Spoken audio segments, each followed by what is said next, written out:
What's up, everybody? We're back.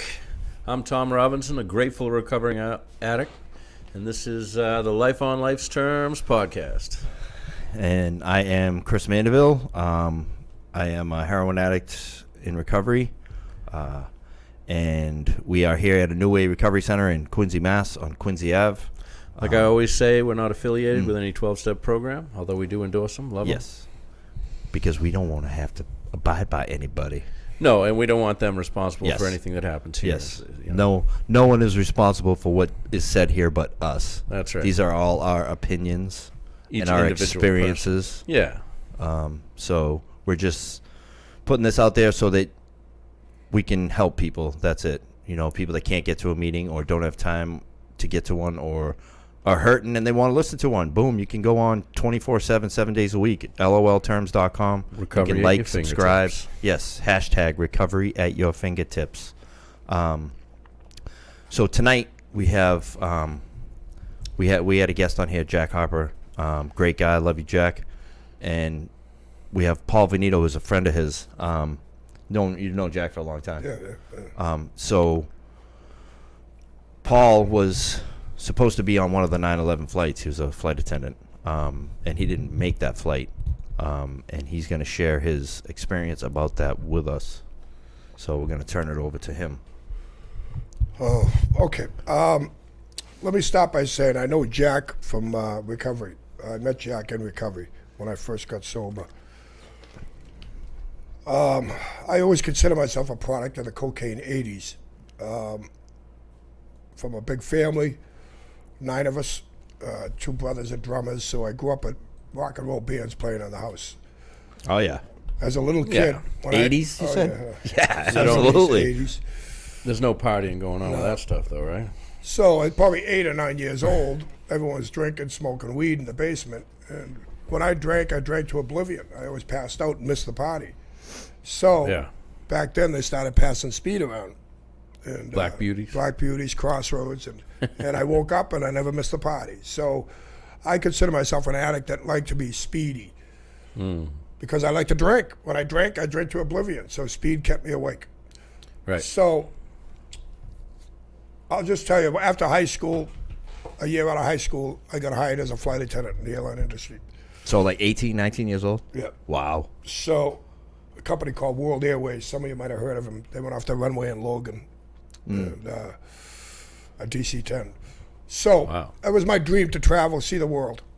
I flew for about a year and a half. I got laid off. When I came back, I was based in New Jersey. I got the construction business, was driving 10-wheel dump trucks. So through the 80s, the cocaine 80s, you know, it was discos, it was strip clubs, it was the fast lane. It was just, that's the way it was back then, until we started cooking the coke.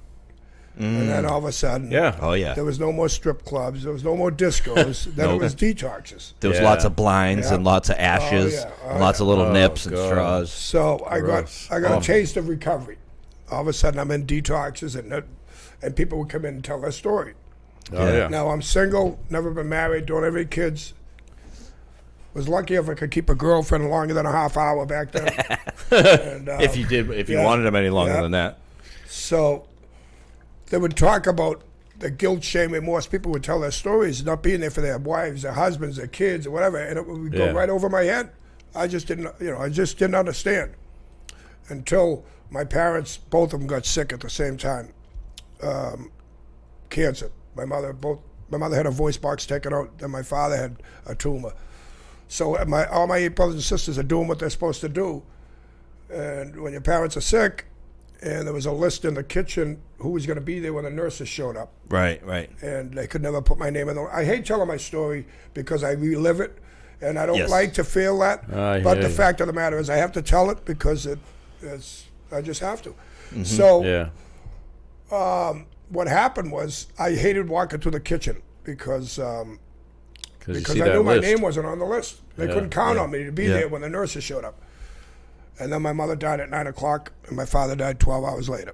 And it was a moment of truth. All of Oh, a sudden, I son of knew a at that gun. moment what these people were talking about, how powerful the disease of addiction was. Yep. Because if ever I didn't want to use, it was that time of my life. Because my mind was racing. That's right. You know, I got to hurry up and be a son. I'm 31 years old. I never brought my father to And you Fenway Park. were sober at this time? No, that's when I got sober. Using, Well, that was May 15th, 1992, when my parents died. using against your will. Oh, it was horrible. It was horrible. Yeah. When I opened the door of my parents' house to let the undertaker in, I looked outside. There were 3 guys standing out in front of my parents' house that morning from Fort Square, AA meeting in Quincy. And, Wow. that I never joined, but I'd show up there after detox. I never got involved in the program. But Were your parents in sobriety at all? No. So they were there for you. Oh, they were there for 9 of us. My parents were from Roxbury. They brought up 9 of us in Milton, and Wow. sacrificed everything, And they were young. They died at 66 and 64. I mean, the AA people were there for you. Oh yeah, absolutely. So Wow. now- So that's when then I'm going to listen to these guys now. I knew what I was up against. That was a Friday morning, and they brought me to Fort Square that night. And both your parents were sick. They both died, 12 hours apart. that's after- that's like a testament to like love too. Oh, yeah, You know what I absolutely. mean? Like Right. I'm gonna hang on as Yeah. long as I can.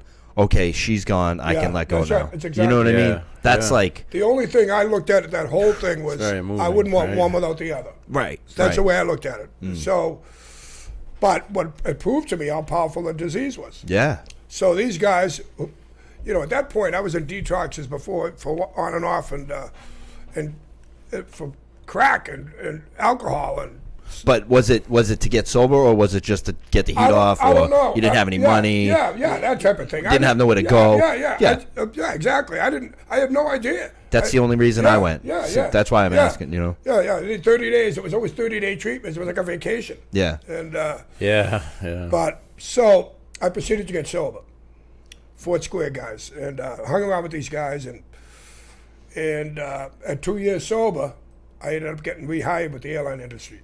So my dream, once again, because of recovery, I was see able the to world. travel around the world. Yeah. I remember my first Living the sponsor. dream. It was unbelievable. I couldn't. I was riding a camel around the pyramids in Egypt, and I couldn't believe it. I Talk couldn't believe about it. a pink cloud. It was This dude- unbelievable. I mean, from the crack house to Roxbury. Yeah. And next thing I'm in Egypt. Not From a crack house to Cairo.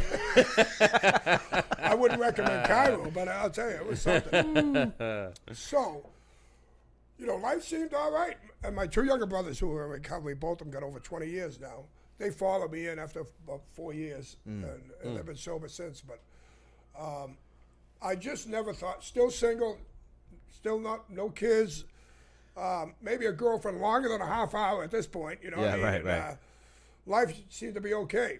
And I just never thought anything could happen to me worse than my parents dying 10, 12 hours apart. What could happen? right.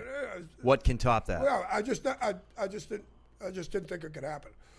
Well, there will come a day when no power on this earth to keep you from drink or drug. A lot of people know that saying in recovery, and I heard it a million times. I was 10 years sober and flying for United, and my route was Boston to L.A., and I worked the all-nighters from L.A. to Boston, and I landed in Boston at 9/11. 7 o'clock, got off the airplane. 5 of my friends got on it. I said, see you later, have a good trip. Walked off the plane, and that was Flight 175. They hit the Sucker Tower on 9/11. So,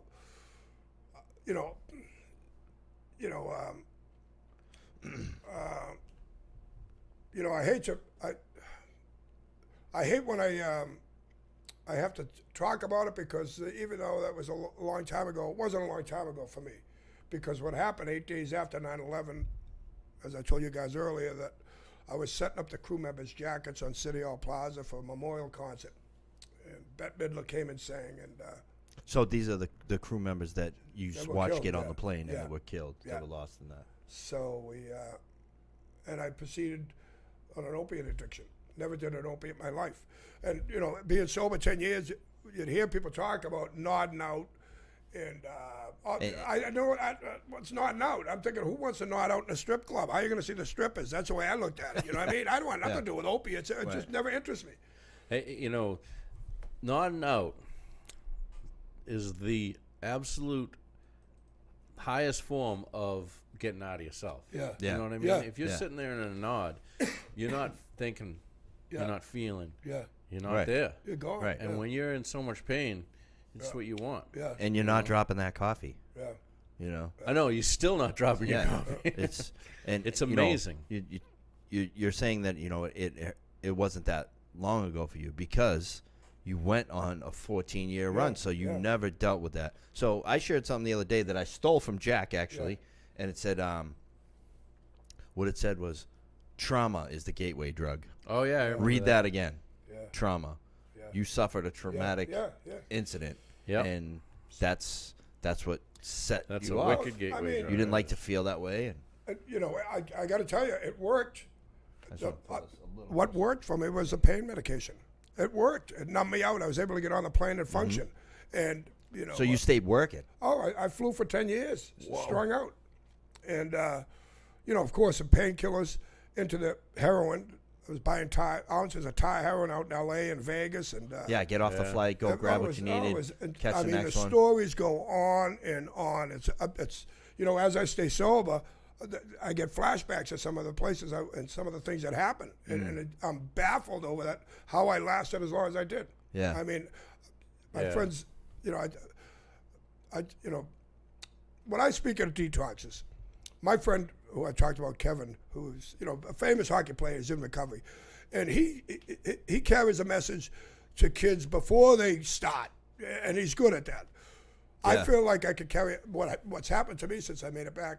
I've been able to carry a message to a guy in a detox to give him some hope, because I believe, my heart believes that you got to put a spark in someone right away, because I don't know. So I've been able to do that because of my passion for coming out of where I was is just a miracle to me. It really, really is a miracle. I mean, I said it on my friend's show that I don't think anybody's got as high as I did, because I was 30,000 feet, going 600 miles an hour, and I was strung out for 10 years. Right. So if you're looking to get high, forget it, because it wasn't no pretty picture being dope sick up there. Yeah. But it was horrible. It was horrible. The stories are horrible. And so I'll just tell you, the pain medication worked for the trauma, you know, for a few years. It would shut this down. Yeah. It shuts it down. It would stop you from thinking about it and like. But when you don't process the feelings, they still are there underneath the surface. And then it gets locked up. Then it's stuck with you. Yeah. You know what I mean? Then it does more damage. The therapist told me, I tried to explain it. It's just picture a record on a record player, and yours is skipping, just skipping. It's just skipping. It's just skipping. And you got to knock yourself and get back on track, because 9/11 was happening to me every time I stepped on the airplane. I was like a cat on the airplane.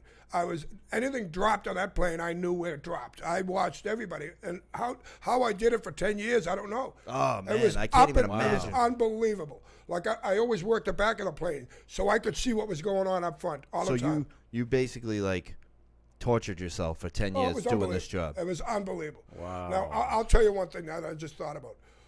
Now, why did you want to stay in the industry?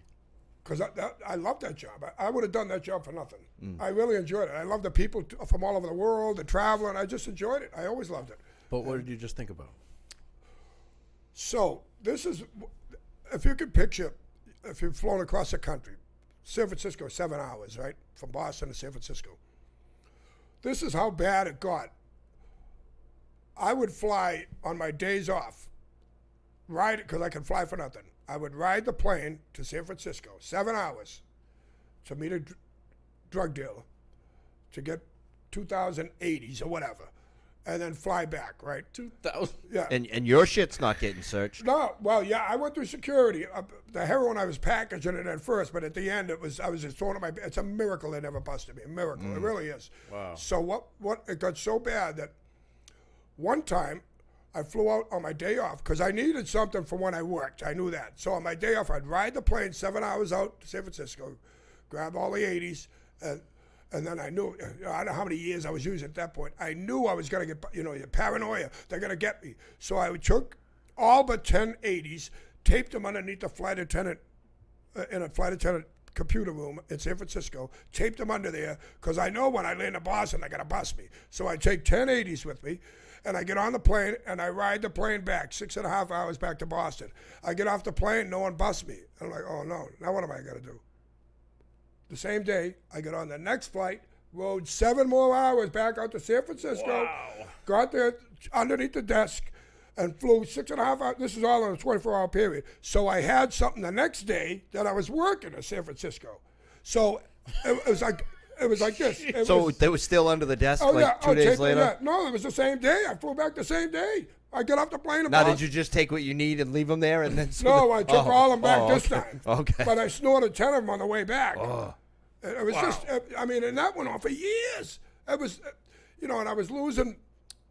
My memory was going like flight attendants would say, "Why are you going to San Francisco?" I had a girlfriend in San Francisco, and then they'd see me on a flight riding a flight to L.A. "Why are you going to L.A.?" My girlfriend lives in L.A. "I thought you lived in San Francisco." I mean, it was just Couldn't cover up the lies. It went on for years. I don't know how I did it. Yeah, you were talking about earlier. You don't like talking about it, or like it took you a long time to process it.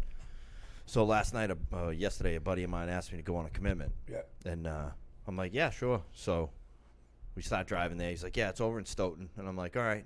So we pull up to I'm like, where's the commitment? He's like, oh, it's Andrew in Stoughton. I'm like, all right, where's that?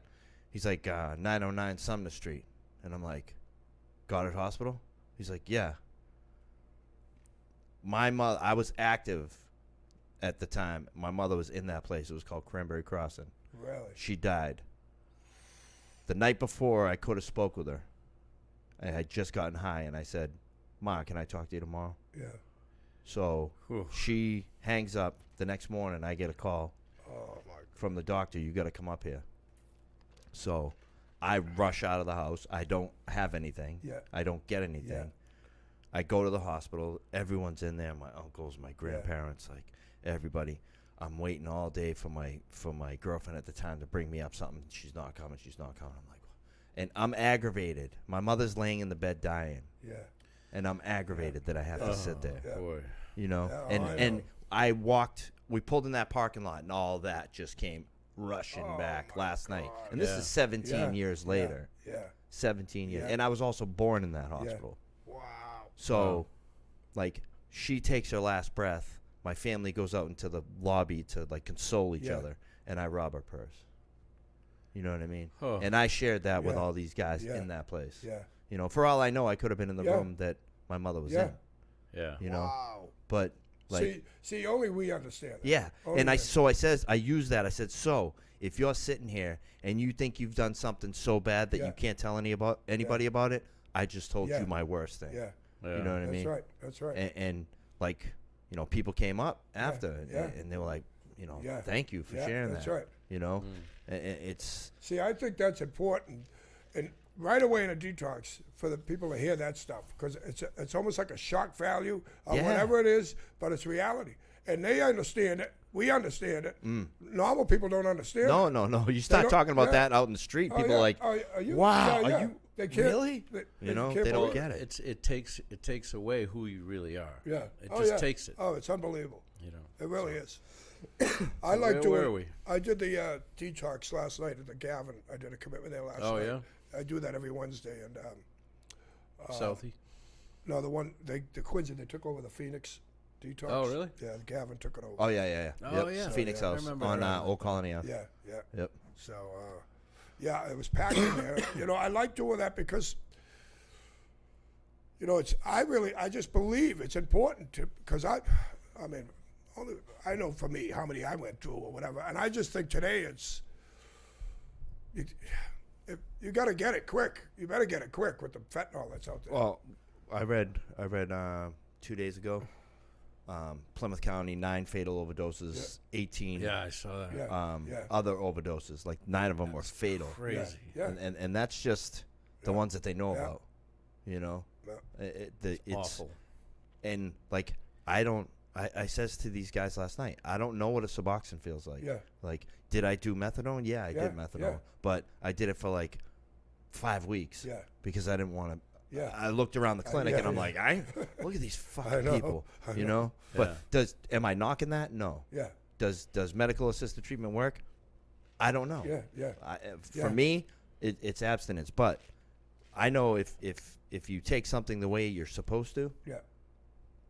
and you follow protocol, Yeah. absolutely, it can work for you. However, but if to they're hand a drug addict a whole bunch of Oh, exactly, drugs exactly. that they're supposed to take as prescribed. Exactly. Yeah, but It's even tough, as man. prescribed, they'll sit there, Yeah. they'll up your dose. You know, Yeah, you'll yeah, be yeah. on over 100 milligrams, Because- and it's like, Because come on. you know, there's Oh, it's I don't know horrible. that can be a whole nother show. that's a whole that nother whole show. nother show. Absolutely. So, you But know, where were we in your story? So yes. at the end, what happened was I was trying to set up every year 9/11 would come up, and it would fuel my addiction. Yeah, because you're suffering that trauma. I was, and Yeah. you know, all the news would talk about the firemen, the policemen, and it drove me crazy. Yeah. You know, I never heard about these flight attendants that went hand-to-hand combat. They were the first ones to fight that day. And so finally, the 10-year anniversary is coming up. By now, I'm so strung out, and I said, I got to do something, 10-year anniversary. And I tried to put on a memorial concert. And what happened was it brought me right back. I was right back to that day, obviously. And Absolutely. I was in Yeah. a training facility in Chicago. Every year you go through a current training. And I was, I don't know if I should say it, but I guess I just, you know, who I was with. I was with a porn star that I met. And she was with me in Chicago. And I pulled the box cutter out in a training class just to make a statement. And that's what the terrorists used. Box cutters. Oh, Right. man. And they put a videotape in the training class, how to protect yourself if you're attacked on a plane. And I just lost it. I said, that's ridiculous. It was like 30 flight attendants in the class. And I said, you've given the pilots guns, you've barricaded the cockpit doors, and that's all you're going to do for me is tell me to watch a video, how to protect myself? And I reached down in my bag and I pulled a box cutter out and I said, I've been carrying this for 10 years. And the instructor told me 3 times, put it away. And I'm like, what? He said, put it away. What? Put it away. Finally, I put it away. And the class ended. I got up, I walked out, me and this chick hopped on the flight, flew back to Boston. The next morning, the union called. What the hell happened? Corporate security has been notified. TSA all over the country has been notified. It's a federal offense. You've been carrying a box cutter. So now you're blacklisted. So they sent me to California for treatment. And I ended up out there for 7 months. And when I left there was a guy in a pickup truck that I never met. A chick I knew in L.A. sent him up there, and he lifted up the liner of his pickup truck, and the whole floor of the pickup truck was 100 milligram fentanyl patches. He says, how many you want? And I said, give me 10. And after 7 months clean, I started chewing one, stuck one on, I flew home to Boston, and I was back out running again. And my brother found me in an apartment in Quincy. I was probably 135, 40 pounds, smoking an ounce of coke a day, trying to get off the dope. And he sent me out to Florida, and I was out there for 8 months. I had that plan once. Oh, it was horrible. It's horrible. I'm just going to smoke crack. Oh, yeah. I'm not going to do It was heroin unbelievable. anymore. Just crack. It was unbelievable. It's a brilliant plan right there. So I got to Florida 8 months, and then my arm was stuck like this, and I couldn't move it. Why? Well, 3 of my sisters came out to visit me, and one of them was a nurse in the operating room in Beth Israel. Yeah. And so they flew me up to Beth Israel and did MRI, and I had 2 discs that were completely blown out my neck. Oh, wow. The doctor couldn't believe it. He said, I can't even believe you've been functioning. Well, you know, you do as much They're dope as I painkillers, did. yeah. You know what I mean? Exactly. So they ended up surgery. I had 15 screws and a metal plate put in my neck. So what? You just lifted your arm up and it got I stuck? couldn't move it. Yeah. Couldn't move it. And, That's crazy. Wow. So of course that set me out. Yeah. And I was back out again. Yeah, because I'm sure they prescribed you Oh, pain yeah, medication, oh, yeah. and that's the Yeah. thing. Like, you're in recovery. Oh yeah. I had a Appendicitis. appendicitis, and like I was like, listen, I don't Yeah. want anything, Yeah. you know, and I'm the only one up there, and the nurse that was working. He's like, you're in recovery? I'm like, yeah. He's like, so no pain medication at all? I was like, no, Yeah. no opiates. Yeah. And I was like, if they have to use something for anesthesia, that's different. I Yeah. said, I don't want to wake up and feel high. Yeah. Yeah. And he says, okay. So he goes over, he gets a red bracelet, which they have to read because it means Yeah. allergy. Yeah. He writes no opioids on it. Yeah. He's like, because sometimes they'll just administer it Automatically, yeah. because they know you're going to be in pain. Yeah. So, like, Yeah. that was, you know, that was kind of crazy. But I've been in the situation where it's like, no, I don't want anything. Yeah. Here, just take it. I know. Just good take it with you. information. Just I know, in case. I know. Just in case. Just take it just in case later on you're in pain. You know, I've realized that Tylenol and Advil work pretty Yeah, well. that's You right. know what I Yeah, mean? that's right. When I'm not shooting heroin. I have 4 Motrins in my pocket right now. Yeah. You know what I mean? Yep. Right. Absolutely. So now that So- sent you out. That set me up. So at the end, I'll just tell you at the end, I was around people dying. Now I don't know about anybody else, but that's like a big thing with me. Death scares me; it always has. I don't want to be. I don't want to be around that stuff, and I never experienced it. Where were these people who were dying? Chicks I was with overdosing, and all, it was horrible. I was on Morton Street. Oh my God! It was 7 o'clock in the morning. Chick overdosed in the car, and I'm 17 minutes doing CPR on her. Morton Street over in Yeah, Dorchester. at the gas station there, and Mattapan. yeah, it was horrible. So it was the first time I ever thought about committing suicide because I pulled this chick out of the car and I'm doing CPR on her, and I know it was 17 minutes long because the woman that called 911 was yelling at the ambulance drivers, "What took you so long?" But as I was doing it, I'm thinking, if I don't bring this chick back, I got to walk into her house and tell her 2 little daughters. And the thought of that terrified me. And then I'm thinking, how am I going to kill myself? And that terrified me. Wow. Thank And this God. is while you're doing CPR on this Yeah, girl. So it's your brain's like, it was unbelievable. I couldn't believe I was in this environment. Thank God I revived her. And You revived her. yeah, I revived Wow. her. So I wish that was the end of the happy end of the story because I was a year sober and she came into a meeting and got a 30-day chip, and I couldn't believe it. I said, "Hey, how you doing?" And she was with one of her daughters and her brother. 4 days later, I got a phone call. They found her dead and another girl dead. And Yeah. so well, those are that's the stories thing. we all hear. But yeah. When you get sober for a month and all of a sudden you try to do the Yeah. same amount you were doing Exactly. before. Exactly. A lot Yeah. of people die that way. That's how my cousin And there's so many people out there that aren't even getting what they think they are. yeah, oh, You know, yeah. you're buying a perk 30, and it's pressed fentanyl. I know. I You know, know. like why? I don't understand that. I like, know. how is that your marketing scheme? It's unbelievable. Like, I'm gonna sell these as 30 milligram Percocets, but I'm just gonna take fentanyl and You know, it even scares Man, I me mean, to it's- talk about this. Yeah, Just the yeah. thought that Right. that I could be in that. You know what I mean? Yeah. That- either any of us are eligible. Yeah. Tomorrow, Yeah. and tonight. like Yeah. it was You know? it was so sneaky that like people were going to detox to say that they wanted help. Yeah. And they're like, you're not even dirty. Yeah. Because they were doing straight fentanyl and they Yeah, didn't know. That's right. That's a, right. a buddy of mine, he's like, lady, I just shot up in your Yeah. bathroom. Yeah. Like, It's unbelievable. I trust me, I'm high as a lab rat. And you know, I they're like, can't- you're coming up negative. I don't know how they're dealing with it. I don't know. Yeah. It's I think they got tests for it now. yes. Yeah. Yes. It's pretty insane. Like the So I'll just tell you what happened at the end. I ended up going to treatment and a few times, Adcam, Worcester. And when I come out of there, I knew if I walked in this kid's apartment, it was over. I'm sure you guys know. You know you're going to die. I knew I was going to die from the inside. I mean, there was too many people dying around me and half my age. And I know I was going to die. I knew I was next. And something told me, you know, you got to do what these guys years ago in '92 when they brought you to Fort Square. You got to, and that's exactly what I did. right. I get back to Fort Square in the morning. I was going to 3 meetings a day, and I found out how sick I really, really was. As I stayed sober, I had 2 cases going at the time. You know, one in Dorchester, one in Quincy. And so I'm 2 months sober, and I go to Fort Square in the morning. Then I went to a Braintree meeting, noontime meeting, and by 6 o'clock that night, I was in handcuffs sober. And I knew, but the cops couldn't believe it. I told them my whole story. I said, I'm sober. I said, what do you mean you're sober? You just dropped a half ounce of coke and 3 bags of dope on the sidewalk out in Howell. I was on camera. Well, after I left my second meeting, 2 months sober, my thinking says, oh, it'd be a good idea. Sell drugs. You can make money. If that didn't prove to me how sick yeah. I was, I had 2 cases going, and now I'm in handcuffs.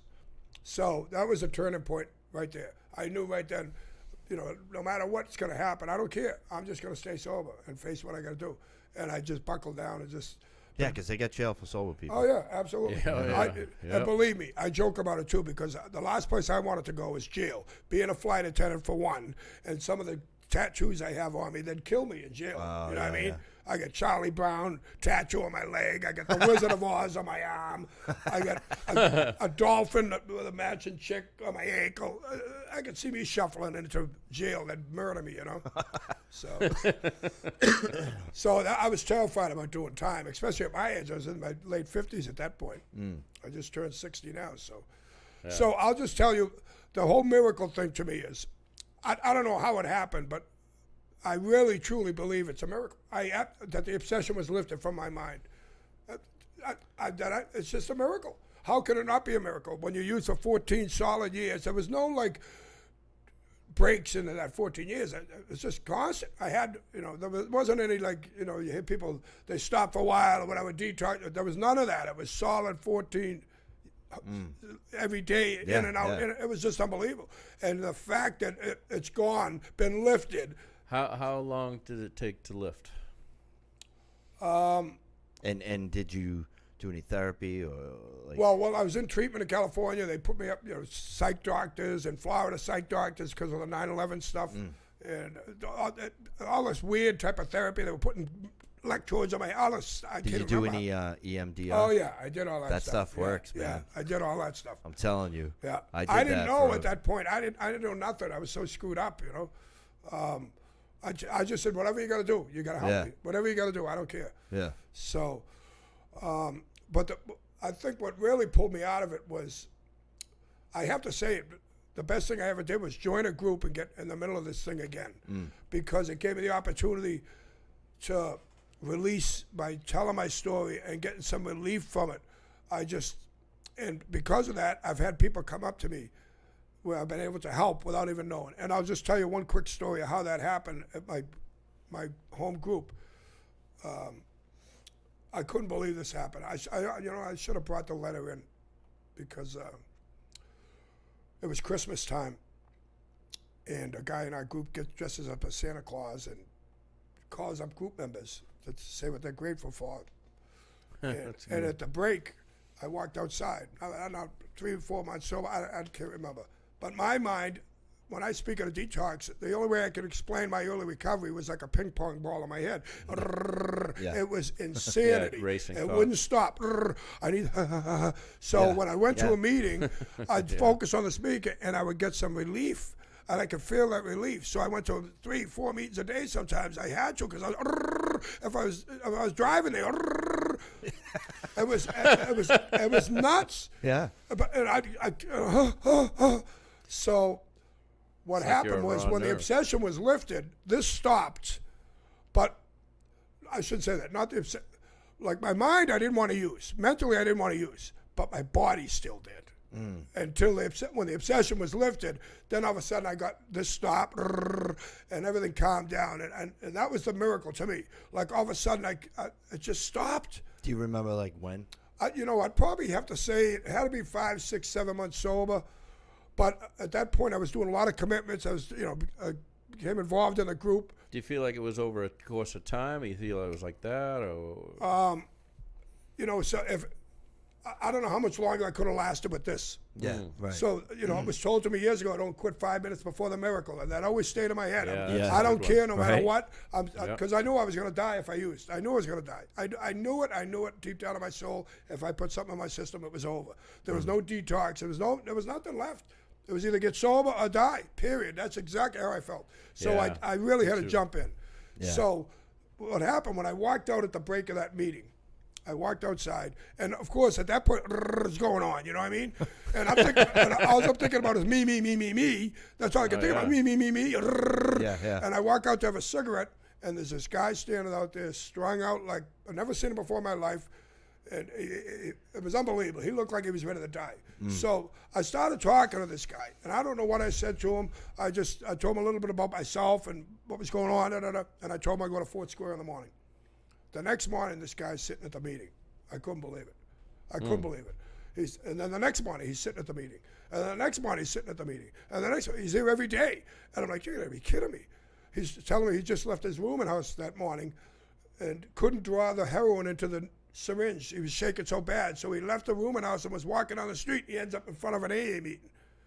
When I walked out, that's how we met. And that's how we started talking. So he said he's trying to get sober for 30 years. So after I talked to him, and then he starts showing up at the meeting every day. Well, 74 days, I believe. I'm at Fort Square, and he's there every morning, and he's sitting there, and he said, I don't know if this is appropriate, but I feel like I should read this. And everyone's sitting at the meeting looking at him like, read this? What? No one said anything. And he pulls out this 3-page letter. Oh, see, I get emotional. I think, oh. That's the good stuff right there. Yeah. So he starts to read this letter, and he says, to Paul V. And he tells us a story. How he had a noose. Noose hanging up in the moving house. That morning. And because of whatever I said to him, the conviction I had for recovery, it made him go home, flush the dope, and show up at Fort Square that morning. Wow. And he said it's been 74 days. And he tells the story in the letter. So, after he gets up and he comes over and he hands me the letter. Well, he said he was carrying the letter for 5 days, and he felt like that day he should read it. And everyone said, okay, and he reads it. After he hands me the letter, the meeting ends. Little did it, it's wild. Little did anybody know. That day was my birthday. He said for 5 days he's been carrying it and wanted to read it. And he reads it that day, and it's my birthday. I'm telling you, all the drugs I've done in my life, you could have gave me at once and wouldn't have got me as high as I was. Yeah. That's To think that in the condition I was, that I could affect some guy like that. right. By you sharing your experience with him. It That's the best bag of dope you ever had right there. Absolutely. You know, awesome. that was the turning point. I knew right then that this is what I got to do. well that might have been a bag of hope, not dope. Yeah, You know, absolutely. bag of hope. Now, this guy, you probably see him in here too. He comes here a lot. He's been sober, I don't know, a couple of years now. And great guy, That's the good stuff. But, man. Incredible. awesome. And all I So did, awesome. I didn't do anything special. I just showed up. I didn't do anything else. No, I you didn't read. shared your experience. That's it. I just showed. If I wasn't at the meeting, we wouldn't have met. So, Right. You know what you did? You were genuine. well, I think, were under that condition, I'm lucky I could have made it to the meeting. Right, But right, right. I was determined.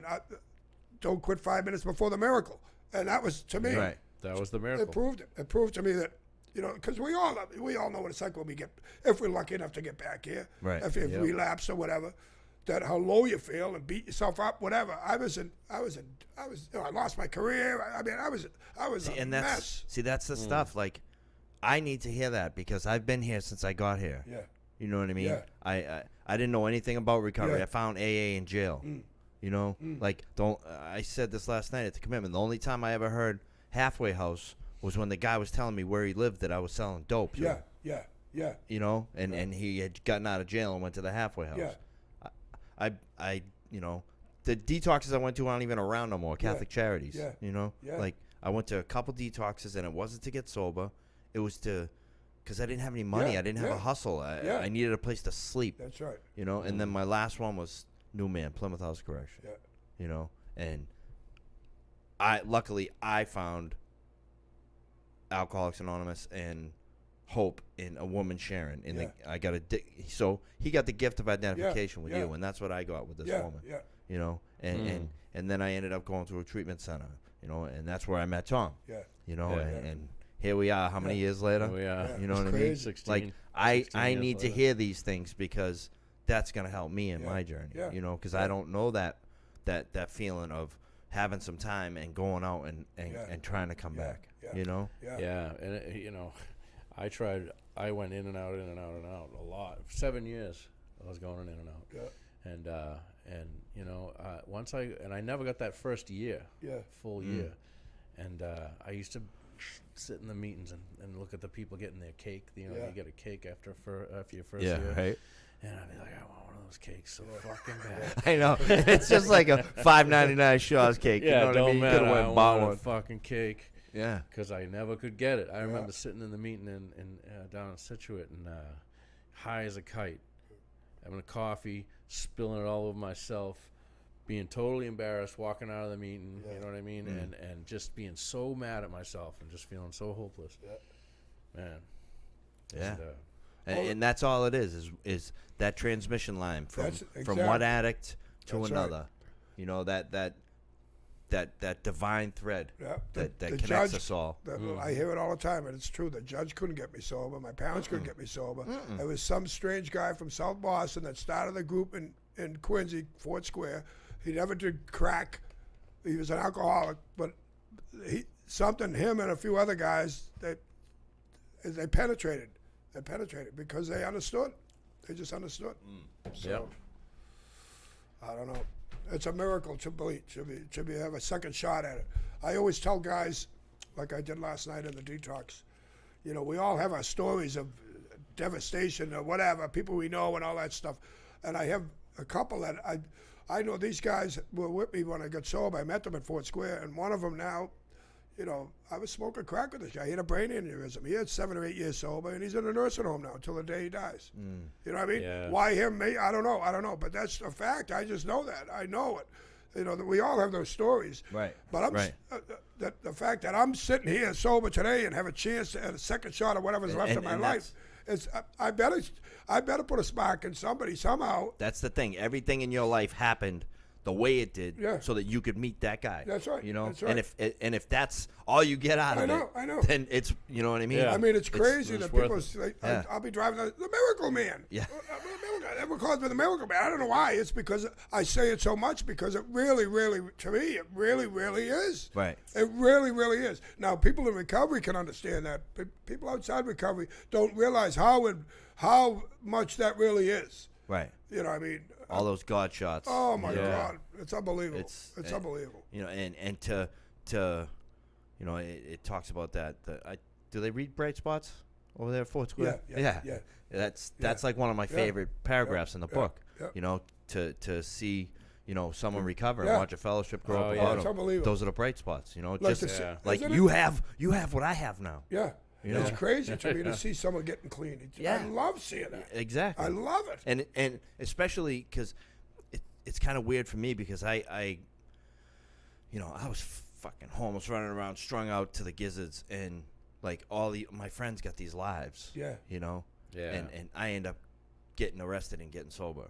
You know, and now it's a long time later. Yeah. And I'm seeing these people give up those lives that they've Yeah. had for so long. Yeah.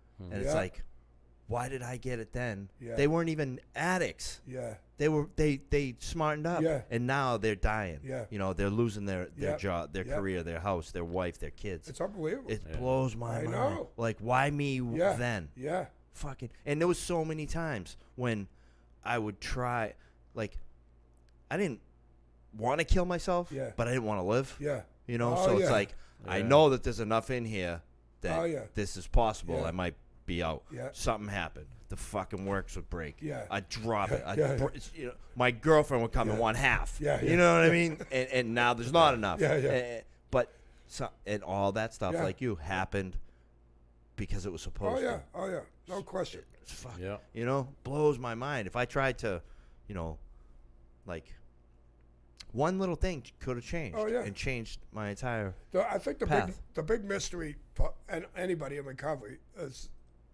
for me anyway, I have to say, the biggest mystery in recovery is nobody knows who's going to get it or when they're going to get Right, it. exactly. There's no book on that. We just don't know that. But we do. I know for me, I know that I can maybe bring some type of hope at a time when you're hopeless. Exactly. From what only we understand puts us there. So that's why I love going to detoxes and carry the message because Yeah. I see the despair. Absolutely. And I know that they can come out of that.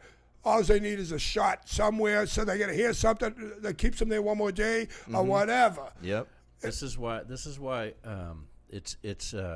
it's such a beautiful experience to get sober and to blossom into a new life. Yeah. And I think that a lot of these maintenance programs are robbing people of that. Yeah. You hit that bottom, you go to that low place so that you can smarten Yeah. up and come up and rise up from the ashes Yeah. and feel and experience these type of Yeah. things that happen to us when we get clean. Yeah. Oh, yeah. And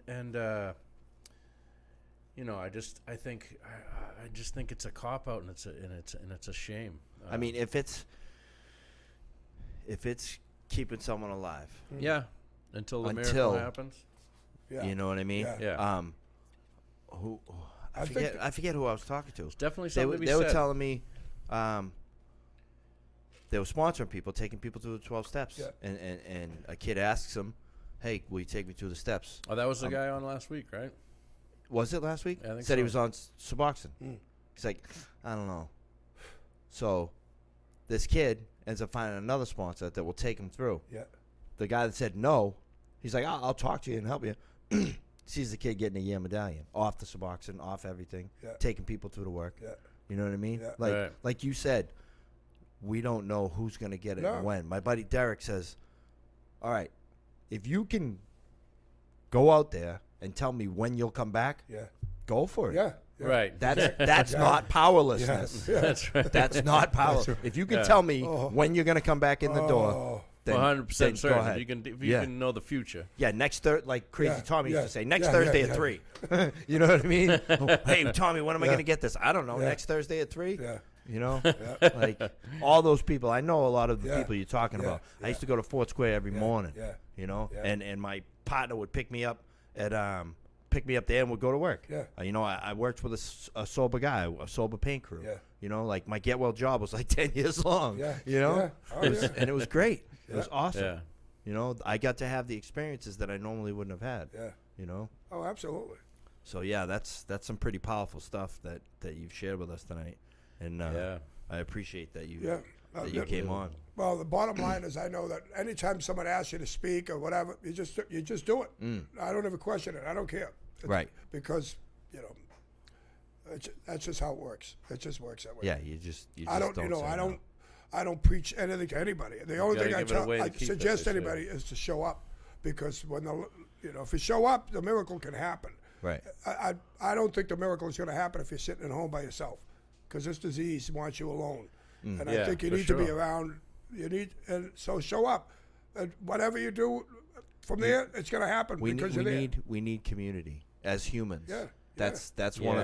of the things that we need Yeah. in our life. That's is true, We isn't need it? to have a Yeah. community. We need to have like a tribe. It's primal. Oh, yeah. It's Yeah, yeah. fucking primal. Yeah. Right. Tribe.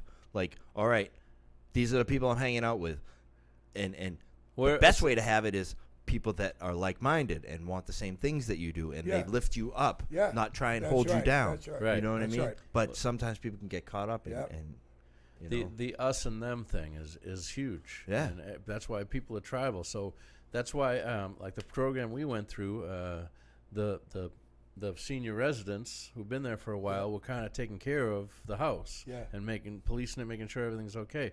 And so it kind of transitioned you from these us to Yeah. those us, the Yeah. new us, and those Yeah. those old guys with them. Yeah. Yeah. You know what I Yeah. mean? Yeah. So it's the same thing with the meetings. You know, you're in meetings now. Everybody you know is sober now. This is us. Yeah. Yeah. And everybody out there using is them. Yeah. You know. Yeah. We're, like you said, we're tribal. Yeah. Definitely. I noticed for myself, as an addict for a while, probably before the obsession was lifted, like, I'd be driving and I could spot an addict 4 blocks down the street. You know what I mean? The body Oh could. yeah, you can see them. That was crazy. So but now easy. I don't see them. It's crazy. I don't see them anymore. Because you're not looking. Yeah, but Yeah. I don't. That's not in my. I don't know. It's out of my. But I see them. know, Yeah, I mean, just I a see little- them, but it's, yeah. it's a little different. Yeah, yeah. You know, It's- you're not focusing on it No, now. no. Right. It's- I see him. If I do see him, but for the grace of God, there go I. Listen. Bottom Right. line. Every I time I drive- see somebody's high, I say a quick prayer. Yeah. I have What are to. you gonna do? I have to drive down Broad Street every day where the van is. Oh yeah. You know what I mean? Yeah. So I see that, and Yeah. it's like, thank Yeah. you, I have to God. go down the mile a lot. I know yeah. people down on the mile down there. It's Yeah. horrible. Horrible. The methadone mile. Yeah. Yeah. Yeah. My brother works at my older brother works at South Bay. As a matter of fact, they had me come in there and speak, and the reason he called me, and the guy that does that stuff at South, South Bay Jail. Yeah, I was. Yeah. I didn't want to go. I've never been to the jail, right? Yeah. Of course, I hope they don't see my tattoos or whatever. Right. But, so the reason they wanted me, the guy wanted me to come in and speak is because of that I relapsed and was out there, and made it back. Right. And he wanted someone to come in and get that message across. That, listen, you might have got here on whatever, but you can get out of that. Absolutely. So, and I was glad I did it, but there's not too many people sitting in jail who aren't affected in one way or the Oh, other yeah. by Oh, this yeah. disease. I'd say, You know, I'd probably say when all I of was them. there, 95%, Yeah. if not Yeah. more. Oh, yeah. You know, Oh, yeah. Maybe some white collar crime dude, you know. Yeah. But so the funny thing was, after I talked to these guys, one of the guys comes up to me. It was unbelievable. I'm trying to remember how he was connected.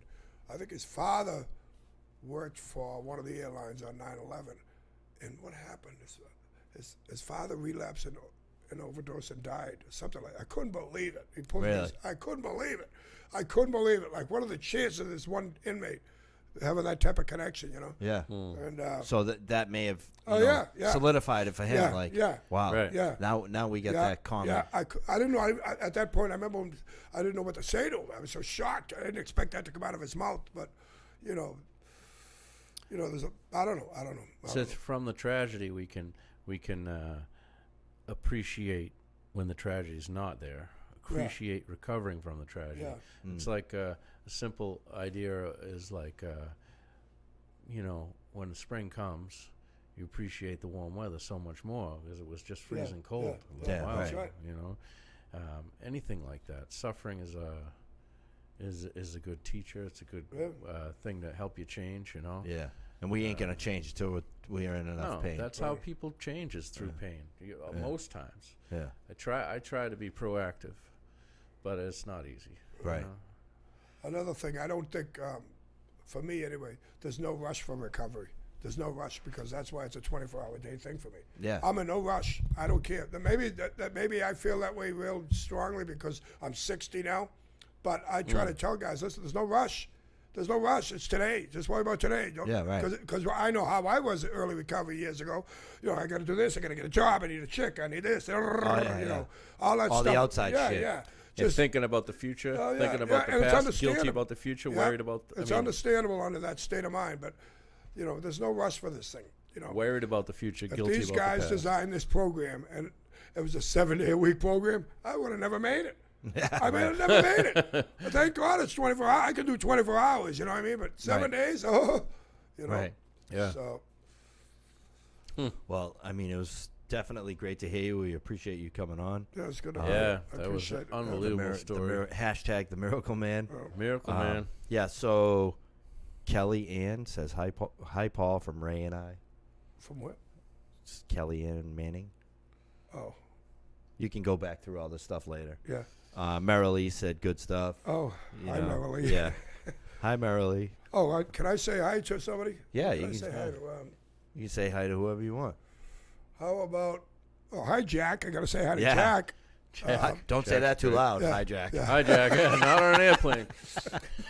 Cynthia. How you doing, Cynthia?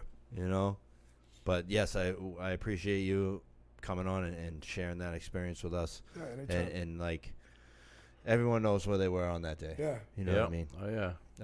I talked about where I was, and it's Yeah.